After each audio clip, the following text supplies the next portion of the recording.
So again, thank you all for joining this morning. My name is, like I mentioned, is Chris, co-owner of World Class Title. I also created a product called SafeWire to help prevent real estate related wire fraud, which again, something is top of mind as well. And just a quick plug before we get started, we're doing another class. I know a lot of you have signed up for already, buying real estate with cryptocurrency. That's going to be next month. That's going to be online. Hopefully we'll be doing some more in-person stuff here in April and May. For right now, the next class in March 9th will be on Zoom, and that's on our website. There's a registration link to all of these classes.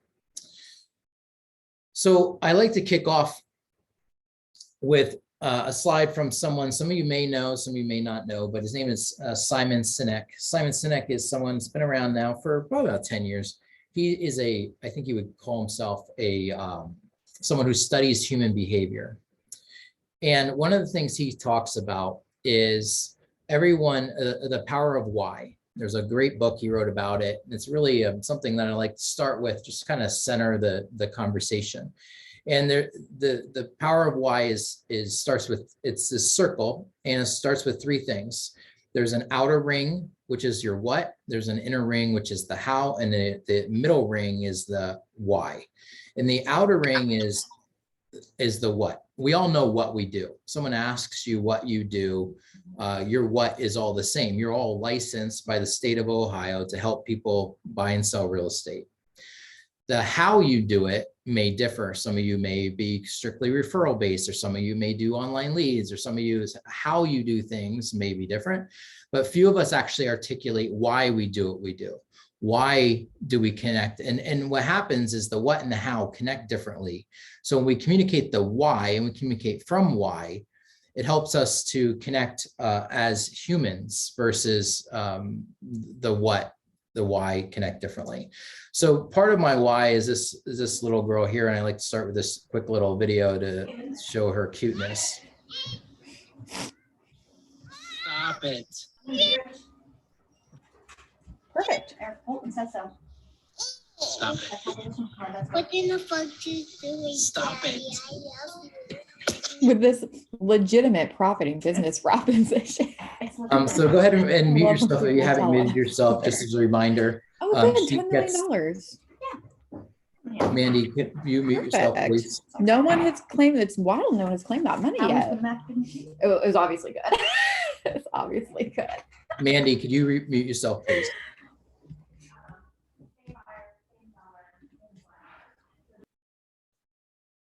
Thank you.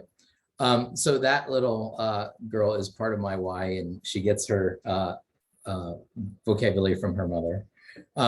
So, when I was a kid, my dad my whole family worked in cement plants growing up. And so, I worked in one in summers in college, just long enough to know I never wanted to work in a cement plant. But when I was about 11, my dad lost his job. He lost his pension. The company filed for bankruptcy, and it was really disastrous for our town. And I remember that having an impact on me.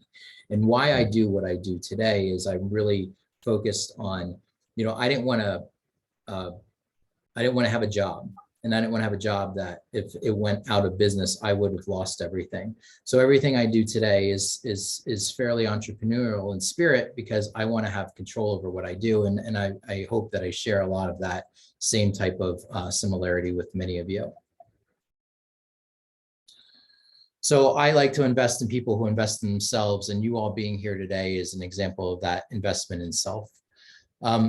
There's another really short video that I like to share along with a quote from Bill Gates. We always overestimate the change that will occur in the next 2 years, and we underestimate the change that will occur in the next 10. Don't let yourself be lulled into action. I think that there's two things that happen. One, technology people and technology companies always think that when it comes to real estate, they can automate everything. And we all know that's not true. It's not true at all. But I think oftentimes what happens with real estate folks is we underestimate the impact and the ability that technology actually can have in what it is we do, especially if we look at it. It's interesting, isn't it? The talking points don't really change, do they? So we have a lot of the same types of talking points today as we had in 1993 or whatever. In 2003, I don't know how many remember Borders. Remember Borders Books? Borders Books in 2003 had 1,200 stores. The last time Borders made a profit was in 2006. And I'm sure if we were in a room together, I would ask you why. Many of you would know the answer. But its income over the next 4 years dropped by over $1 billion. And the answer is Amazon. So Jeff Bezos was a data guy at a hedge fund in New York City. And he realized that the internet was going to have a massive impact on how we consume and how we purchase. And he chose to sell books because there were over 7 million books, or I'm sorry, 1.3 million books in circulation versus music. CDs were the other things that he was looking at. It was either going to be books or CDs. He chose books, and he was right, obviously.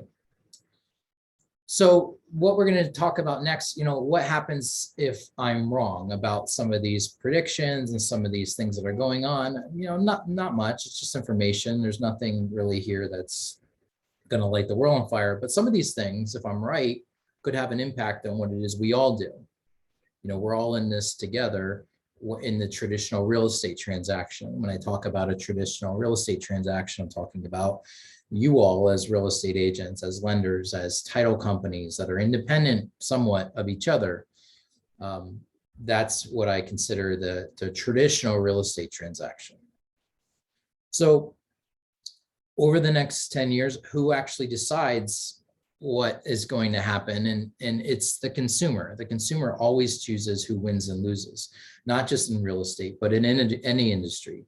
The consumer and their buying power is ultimately the consumer experience. That is the thing that is going to decide who is going to win and who is going to lose.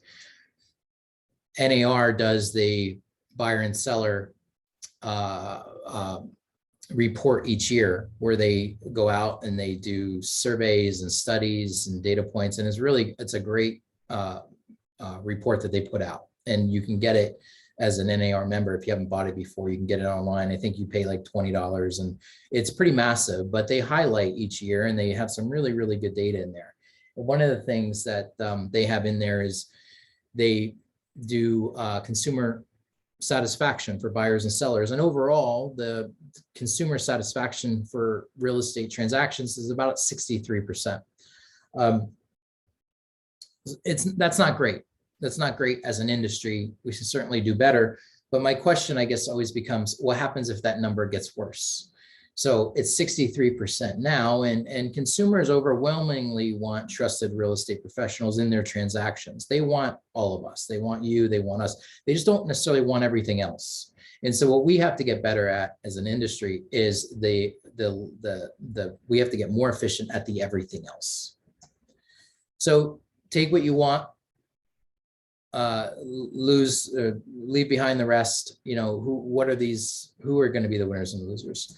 And so when I started building this, the first thing I looked at when we put this together 2.5-3 years ago, were the first winner that I looked at were iBuyers.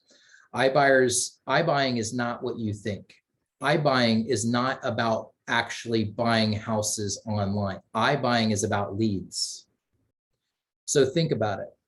These iBuyers like Opendoor, and Opendoor is 10 times bigger than everyone else. So let's just make a clear differentiation that Opendoor is the iBuyer. But it's not just about the buying of these homes, it's about the leads. So for consumers who can go online, this is way better than a Zestimate. And regardless of what we think of Zillow, Zestimates have been wildly successful with consumers. You all know this. Consumers want that information. They want this data. And so the more that consumers learn that they can log on someplace and get an immediate cash offer, they're going to do it just because it's a data point. It's a data point, just like talking to you is a data point, right? And so what we have to figure out is, how do we actually leverage that?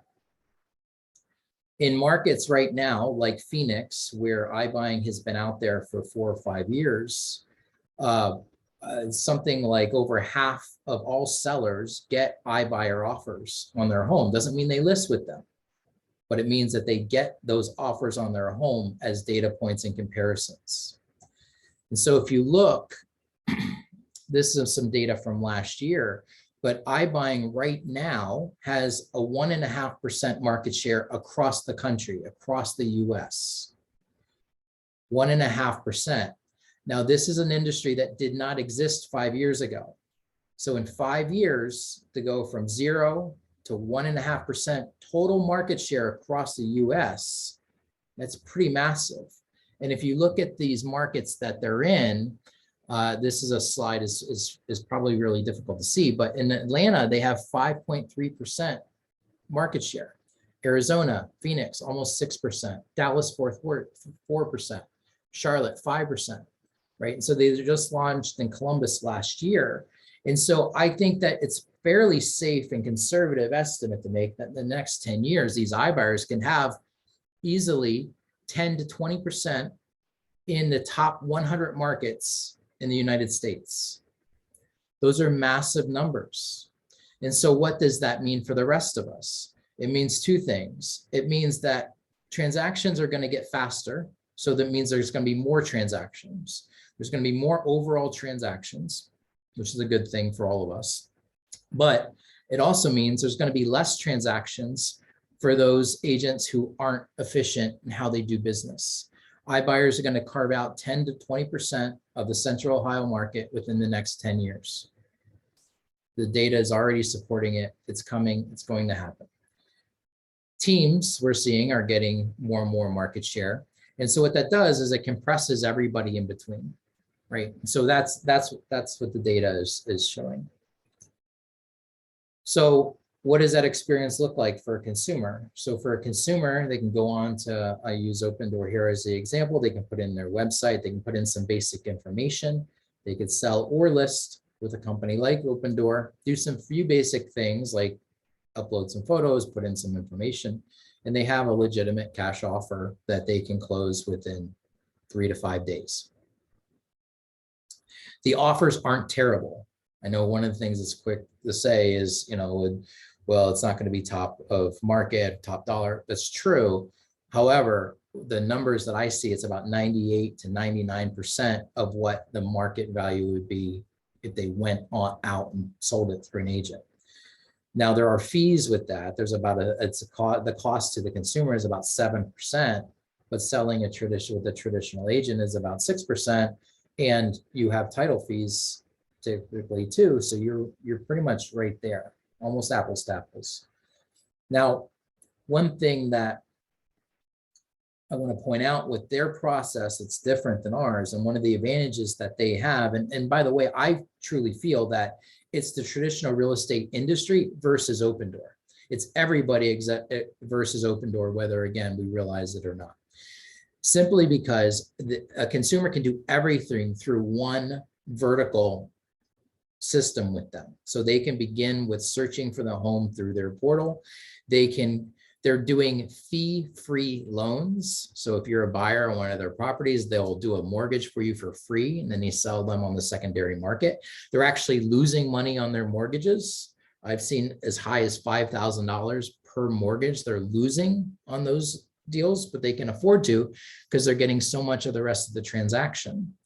They have discount agents, so they rebate back to buyers at closing. They have title. Right. And so they have everything through that, and it's totally vertically integrated. And the likelihood of wire fraud happening is significantly lower because they're doing it that way. So, in a traditional transaction, you have a consumer who may be looking online on Zillow or Redfin, or maybe on your site. Then they're gonna hopefully work with you all, but then you're dealing with a lender who could be, at a different mortgage company, or a mortgage company that's integrated or not. And then, who knows what title company it's going to be. So there's a lot of inefficiency in how we're doing things and how this process works versus what we're going to be competing against. And so, again, I'm not saying and putting any of this out there to scare anyone. That's not how I operate. I'm just making everyone aware of what the consumer choices are going to be here very soon, already are there. The other thing is that they have basically a $9 billion line of credit to buy real estate. So when you think about these as from the iBuyer standpoint, not just about the leads, which I think leads is ultimately the biggest power that they have, the actual buying of property is they have a $9 billion line of credit. So this is like wholesalers on steroids. So if you have investors who are clients that do a lot of wholesaling or investing, these guys are also going to be in significant competition with them. I mean, $9 billion to buy homes on demand is significant. It's a significant amount of money. So you have Opendoor, again, they're 10 times larger than everyone else. So when you think about the space, it's really Opendoor and everyone else. But OfferPad is here as well, and OfferPad has a similar way that they work. So one thing to note is that Opendoor was really kind of envisioned and came out of Silicon Valley. So a lot of the same founders and co-founders that were parts of companies like YouTube and Facebook. And so they're very well funded. They're very technology focused. OfferPad really came out of the real estate space, where a lot of the folks who founded OfferPad have real estate backgrounds versus technology backgrounds. So there's a difference there. Both of these platforms, I'll point out too, have real estate and realtor partnerships. And so you can actually submit offers to both of these companies on behalf of your clients. And so where we really want to get to for you all is we want, and the way I envision it is that you all become really, and I'm going to talk a little bit more about this, but you become data repository, you become data resource for your clients. So when you sit down to have these listing appointments, it can be a conversation of, here are the options. The option is we can take it directly to an OfferPad or an Opendoor, and we can compete. And here's the offer in hand that you're showing up with.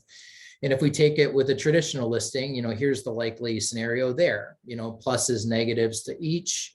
This traditional listing, we have to do some paint, we have to do some landscaping, some cosmetic. With the non-traditional or the iBuying, we don't. You can literally sell it essentially as is. So, you're going to have those in your arsenal, because you're going to be competing against it. And the last thing you want is your client going to these sites without you. You want them to go, you want to be able to bring it to them and be a resource. Redfin is another one. Redfin now is their iBuying. They're not in the Central Ohio market as of now, but obviously, their brokerage is. And then you saw Zillow. Zillow's out of the iBuying game. Zillow really, Zillow primarily did it as a way to generate leads that they could package up and sell back to agents. And they got burned by their technology. So they're basically, their estimate burned them. They were paying too high of a dollar amount for the properties that they were absorbing, and they were losing money, and they had to basically kill it. And that's what's happened. So there's a really good person that I suggest people follow. His name is Mike Del Preti. He's what I would say is probably the foremost expert on real estate iBuying and the iBuying companies, and has the best data that I've seen around iBuyers. And you can go on his website and sign up for his newsletter, his email. He puts out a lot of good information in and around this. But you can see that this was as of 2019. He compiled all of the data for that year, and they looked in that the average value, the average offer that, or the purchase price that these iBuyers were purchasing at, was about 98.6% of what market value is. So it's comparable. It's comparable. It's not better, but it's comparable. It's close. And this is some data from 2021 around different iBuying activity. You can see what happened in the first few months of COVID. Everything kind of went to a standstill, but it's back in full force. And primarily the dark blue group is Open Door, and obviously Zillow's gone. So the company that will double down and take advantage of that will be Open Door.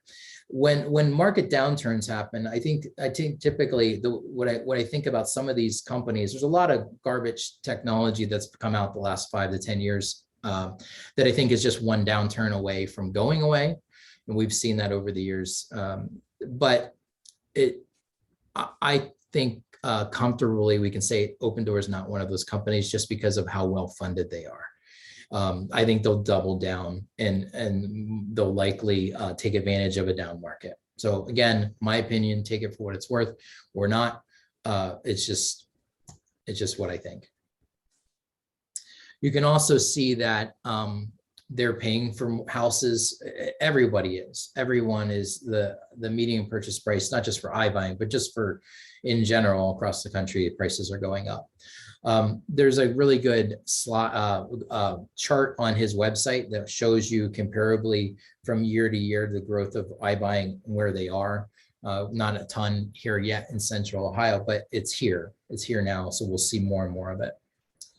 And then they're around 7.5% typically the fee. But again, we know the fees are when most folks are listing a home. So in conclusion, iBuying it's really not about the house. It's not about the iBuying. It's about the whole transaction. It's about getting as much of that transaction as they can through ancillary services like mortgage and title and leads. And I think that ultimately that's the biggest power to these groups is leads. I also think it's critical to all of our businesses and your business that you're all becoming that resource for your client, the one-stop shop where you can be the place that they go to and you can come to them with those multiple offers in hand. And you're just giving your client, you're just giving the consumer more options, which is a good thing. At the end of the day, regardless of how we feel about it personally and emotionally, giving the consumer more options is always going to win. So again, I think I mentioned earlier, like as of in Phoenix, this launched in 2016, over 40% of sellers are receiving iBuying offers. Again, doesn't mean they're taking them, but they're getting them. These are data points. So a company like iBuy, like Open Door, will win, and it already is. And you're getting feedback like this, and you're seeing feedback in like this in the Twitterverse. Sold my grandparents' house via Open Door, and it lived up to the hype. But this person is saying that experience felt like magic. Like, when was the last time? We do a lot of closings here, and I don't know how many times when we get to the closing table, any consumer is saying it feels like magic. So again, something we have to be considerate of. I do think a lot of the competitors to iBuying, to Open Door, will lose in this. We've already have seen it with Zillow. I think a down market is going to put a lot of these folks out of. This is a very, very revenue and cost intensive business model. It takes a lot of capital to do these sorts of things. And so in a downturn where folks have less access to capital, it's going to impact this stuff. So also a winner that I'm predicting will be agents who become data aggregators. So I think that, you becoming one-stop shops and data aggregators and collecting all of the information and being able to disseminate back to your consumer in a really thoughtful, in a really professional, in a really simple way for them to digest is going to be where a lot of value is going to come into the transaction. So the more valuable you become is by having the best data and being able to give them the best options. There's an agent in Texas who he's a KW agent, and these folks were popping up down there, and he really leaned into this idea of becoming a data aggregator, and he created a company called Offer Depot. In this Offer Depot, basically any consumer can go onto their website, put in their address, and they'll go out and get them those iBuying offers along with their own CMA and compare everything. And they're going to bring them all of that information to the consumer. So the consumer, rather than getting one offer from an Open Door or having one agent giving them what they think it's worth in the CMA, they'll actually can go onto the website and they'll get 3, 4, 5 different offers and with different types of positives and negatives that go along with each of those scenarios. And they can pick then what scenario is best for them. Again, for the consumer, this becomes about what is in their best interest. You can work with these folks. So you can go on and get educated in and around how companies like an OfferPad or an Open Door work. And so they actually have ways for you to complete. OfferPad calls theirs an express purchase offer request form that you can actually download, fill out, and they'll give you an offer on behalf of your client. So you can have that within 24 hours. Same thing, Open Door does something similar. So, you know, we can't stick our heads in the sand and pretend this stuff isn't happening. It's happening. What we can do is figure out how to leverage it and make it an advantage to your business. And that's ultimately what we're trying to do. I think that as more and more technology companies trying to play in this space, the thing that we all collectively need to play up more is that they don't necessarily have a legal fiduciary to the consumer like you all do. You're all licensed by the state of Ohio and you're legally obligated to act in the highest and best fiduciary of the consumer as their agent. How many of our clients know that, right? How many consumers know that? So I think it's something that to play up, especially when we're in competition with technology. I think a loser, we're already seeing it. They just got crushed in the stock market. I think they've lost close to 30% market value in the last 3 weeks is Facebook and AKA Meta now. But data breaches, privacy concerns, there's a lot of concern with them, and can they stay relevant in light of what's happening in companies like and consumers with TikTok and things like that. The other thing that has really, really impacted negatively Facebook's business model is Apple. Apple has put some protections in place for users of Apple products now, where they don't give Facebook the same tracking abilities as they have in the past. And so for Facebook's ad platform, it isn't as powerful and it's gotten way more complicated than it ever used to be. And so, you know, advertisers, marketers are looking for other avenues of where to spend their money. And it's just, Facebook has somewhat jumped the shark. But with that being said, Facebook also has close to 3 billion users between Instagram and Facebook. So we have to be able to identify where is the value to Facebook, where is the value to Instagram, and how do we leverage it? There are still some areas within Facebook's ad platform. You know, one of the things, classes we've taught for a long time, with different types of ad strategies and how to use Facebook's targeted ad platform. It's changed quite a bit. It's changed significantly in the last few years, but there still is some value in using Facebook and their ad platform.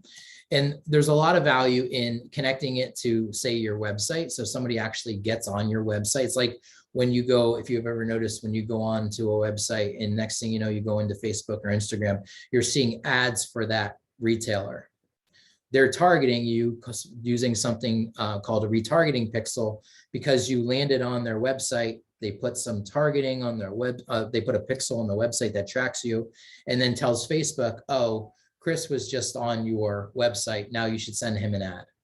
And so you can do that. You can actually do that on your website. You can do that through different retargeting. You can actually do, you can upload your own lists. Now we're now in housing a part of something called a special ad category. So we can't do the same types of ads we could do in the past, good and bad, but we still can do custom audiences.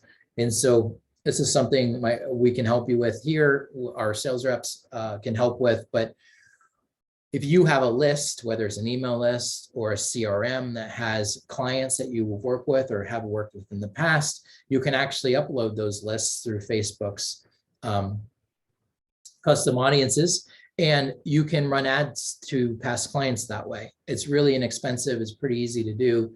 I'll give you an example of something that I stumbled on that I like to share because I just think it's interesting. So in Ohio, there's actually a law that any public university that receives money from the public, like Ohio State, if you do a public request, a public records request, they have to actually give you all of their records for their employees and their students. Kind of scary, but it's also interesting. So it doesn't really work that well for real estate because there aren't a whole lot of college students that are actually looking to buy real estate, but they send you this file and it has everything you would want to know around student lists. But again, how many of them are actually buying real estate? It works good for if you're an industry like car insurance or cell phones or things like that. It's kind of wild, but that information is available. So you can take a list, and again, this is just an example, and you can go into Facebook's ad platform, and you can actually upload the file, upload that list. It looks something like this. And now you can map it to the names of the people that are on those lists. And Facebook goes out and they find them and they say, oh, okay, this person is on your list. I'm going to sell them this, or I'm going to show them this ad that you created on Facebook. So it's something that Facebook's still fairly effective in doing things like that. You can also do it for Instagram. There's not enough time to go into all of how you do it, but if it's something you're interested in, we can certainly help you with it. Storytelling is always going to be a winner, especially in real estate. So agents that are taking advantage of the different storytelling features within Facebook, Instagram, TikTok, and building relationships, allowing people to see you as a human being and connecting that way will always be a winner, in my opinion. People want to work with people they like. And so life is too short to work with people you don't like. So how do they know if they like you? Well, this is one way to know if they like you. Another good resource, many of you know who Gary Vaynerchuk is. He put out a content piece a little while ago, how to make 64 pieces of content in one day. There's some good ideas in there, good examples. I have that report. Again, if you're interested in it, just shoot me a note at the end of the class. But he just gives you some really good insight as to here are some ways that you can create engagement through stories, through posts, how you can use one post and create multiple stories or multiple pieces of content from. And it's a whole guide that he put out, which is interesting. I think one of the losers over the next 10 years are going to be venture cap. There's so much venture capital that's come into real estate in the last 5 years, and a lot of stuff that's getting funded is just garbage. And so we're just essentially one downturn away from seeing that impact.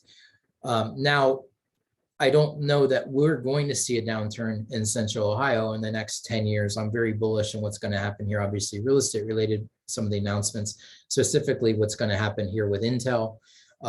The amount of demand for real estate in Central Ohio over the next 10 years is going to be unlike anything we've ever seen.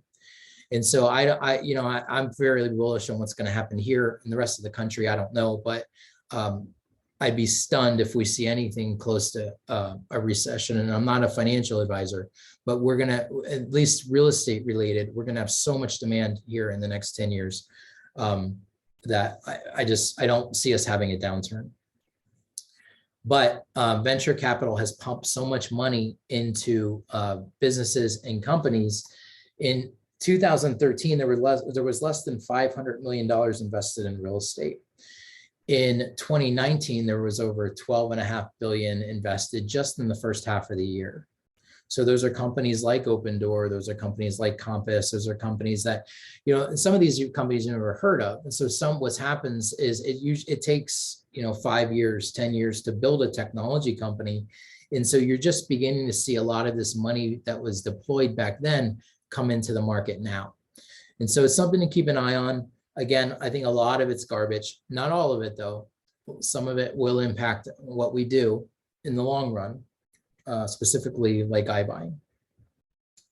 I got started in technology and venture capital and building technology companies back in 2013, and have really been doing it since then. And so I've seen firsthand what companies are putting money into real estate, in the real estate space. Some of it's alarming, some of it isn't going to work, some is going to fail miserably, but that's also how venture capital works. And so for those that aren't familiar with how venture capital works, they basically raise a pool of money over that they plan on spending over a 10-year period, and they raise money from large pension funds and large places that are looking for a little bit more of a speculative mix in their portfolios. And those, out of that fund over a 10-year period, there may be 20 companies that fund actually invests in. And out of those 20 companies, they expect over half of them, sometimes as much as 15 of those 20 companies, to fail. They expect it. It's built into their model. But those 3, 4, 5 companies that are going to be successful, they need them to be wildly successful. So they make these big bets. It's high risk, high reward type of situation. And that's the type of money that's coming into the space. So there's going to be a lot of overvaluations, and we saw this with like WeWork. Compass is another one. A lot of overvaluations. There will be losers here. Compass is, had some struggles. They're not here in Central Ohio yet. I imagine they will be. Compass is not a technology company. They're a brokerage. Though they tell the world they're a technology company, they're not. They're a brokerage, and they have been, they've gotten the valuation of a technology company over the years. However, Wall Street has realized that they're not a technology company, they're a brokerage, and their valuation has gotten crushed in the last few years because of that realization. Another winner will be a tech-enabled agent. Technology exists to be leveraged. Technology, it will not disrupt you. Not adopting technology will allow you to be disrupted by those who do. We're already seeing that. That's the reality. The technology in and of itself isn't going to disrupt the real estate, isn't going to disrupt real estate agents at all. Consumers want real estate agents. Everyone knows that. We firmly believe that. However, the likelihood is going to be that agents who adopt technology and become more efficient are going to leverage it against those who don't. And that's where the disruption is ultimately going to come from. We're already seeing it. You're seeing it with teams that are getting more and more efficient. They're getting more and more market share. You're getting more and more opportunities to get more and more listings, which means there's less opportunities for those who don't. It's already happening. Agents who are creative, agents who are fun, engaging, know, like, and trust. That's still a basic thing that is still essential in real estate. People will work and want to work with people they know, they like, and they trust. They won't trust you if they don't like you. They won't trust you if they don't know you, right? They have to know, like, in order to trust. The next short video I'm going to show is a group of friends of mine that are agents in the Indianapolis market. And they're just a really good example of just agents who are themselves, who are a lot of fun, and who have significantly grown their business as a result. So this is awesome. We are independent as a brokerage. We're our own company now. And all that's left to do is figure out, what are we going to call this thing? Well, no problem. What happened to the Ferris Property Group? Oh, I guess we could do that. Yeah. I mean, we've been building it for 11 years under Ferris Property Group. This is a perfect time to launch into a new frontier. This would be the time. We could. So if it was something else, what would it be? We were thinking maybe like we would enhance it, maybe like next level the name along with everything else. Maybe like Ferris Property Group squared. Yeah, or maybe like Megan Ferris Property Group. I think it's time probably. MFPG. Oh, I really like Century 22. Still Just one extra. I do like that one. I do like that. Kelly Clarkson Realty. Oh, she's got a talk show now. Oh, I thought, what about for Indianapolis? Are we going to be Lucas Oil Real Estate? I don't know I think it's allowed. Give us I think it's okay. I think they just have the right to it. What if we went big and we were like Beyonce Real Estate? Oh, okay. You know, drop some Beyonce on it. Yep. All the single ladies real estate. Wait. I'll do the dance. What if we just go to we just go back to the Yellow Pages day and we're just like AAAA real estate. Boom. Oceanfront Realty of Indianapolis. I still like EXPN. I think we should look at that. I think we should consider that. No shirt, no shoes, no real estate. Oh, I like that. That one's got something. Superhero Realty. I can't get my hands all the way around. You look like you're hurting yourself. It really hurts. I'm not as flexible as I used to be. Maybe it'll take off. Okay. I see what you did there. About $1 million listing, Indianapolis. What are we doing? Why are we here? Okay, so I think we should just stick with Ferris Property Group. It's a good Probably thing. so. Might be the good call. Probably so. Hey, for all your real estate needs here in the greater Indianapolis, hit us up. Todd Richard Ferris Real Estate Group. Nope, we're not doing that. We're not doing that. Ferris Property Group, real fun real estate. So again, just an example of a group being themselves, having fun, and they've significantly grown their business the last 5-6 years as a result. I think that associations are going to have a hard time in the next 10 years. I think that you're going to see, because of what we talked about with compressing, where, technology, iBuyers, we're going to carve out market share, and teams are going to carve out more and more market share. I think it's going to compress everybody else. As a result, I think we're going to see less agents. We're seeing record numbers of agents right now. It doesn't mean that many of them are productive and that there will be enough transactions for that to go around in the next 10 years. So we'll see. I know the associations will figure it out, but I think that we're going to see less agents. There's just going to be less transactions for them to be able to do. And I think as a result, the reason is deal compression. So today, we're going to have 6.5 to about 7 million transactions a year, which is growing. That's going to increase. I think we're going to see more deals because technology is going to make things more efficient and easier to transact. Doesn't mean moving will be easy. It just means the transactions will be easier.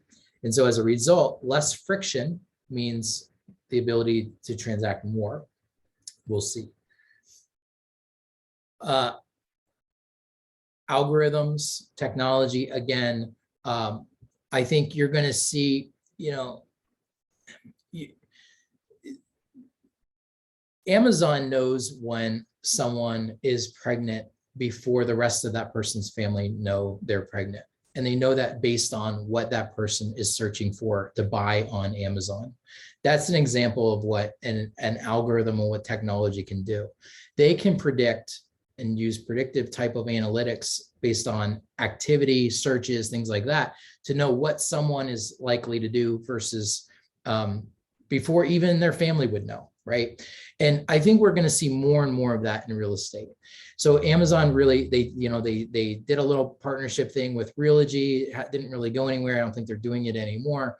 But you could see a world where, Amazon knows when people are searching for these specific things, they're looking to sell their home or they're looking to buy a home. So how will that translate? How will those things like that translate? How will those algorithms translate to more lead opportunities?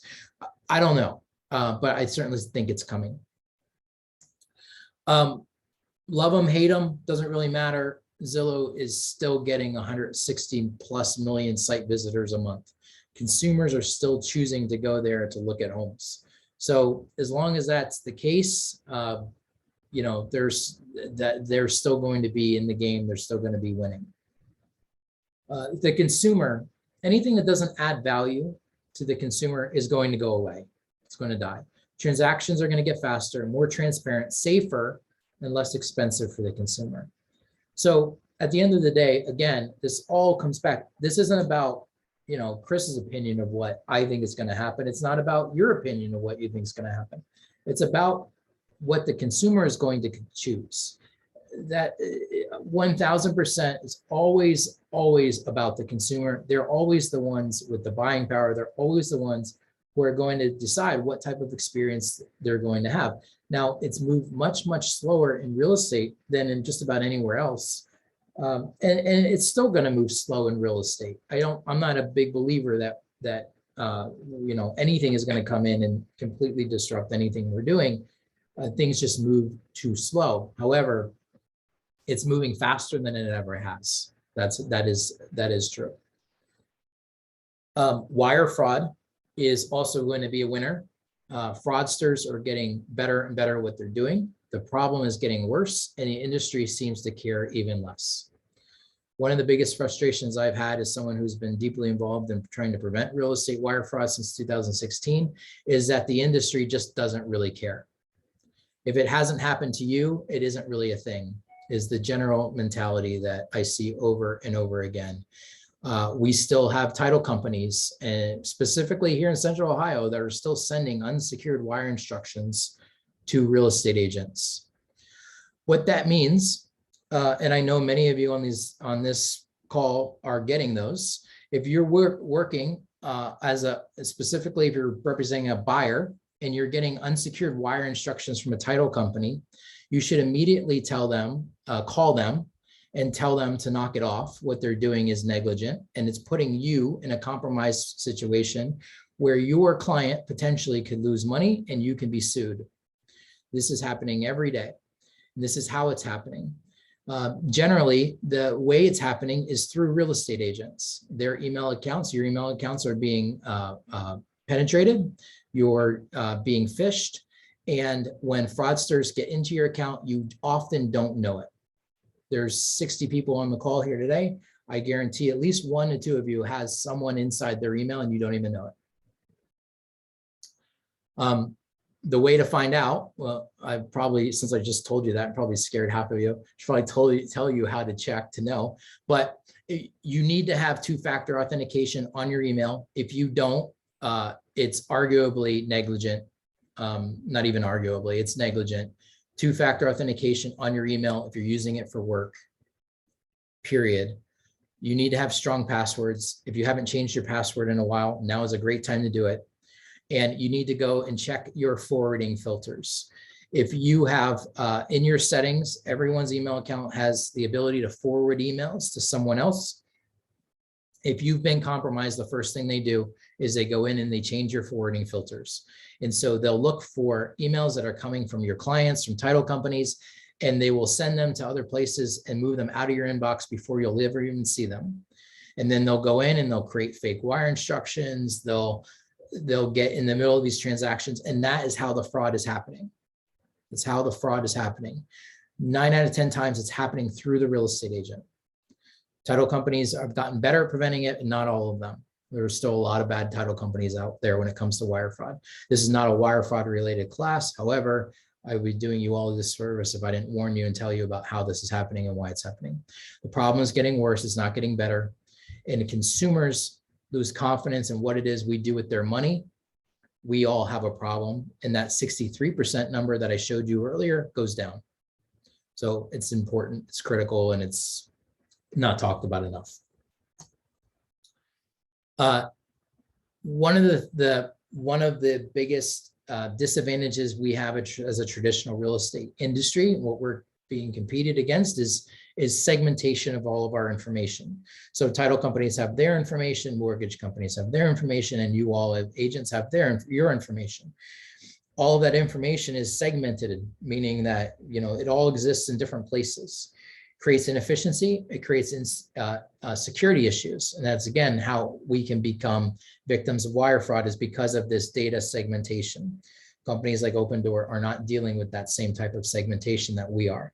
It's a problem. It's something that we have to get better at. Technology that eliminates segmentation like that and inefficiencies within the overall transaction will win.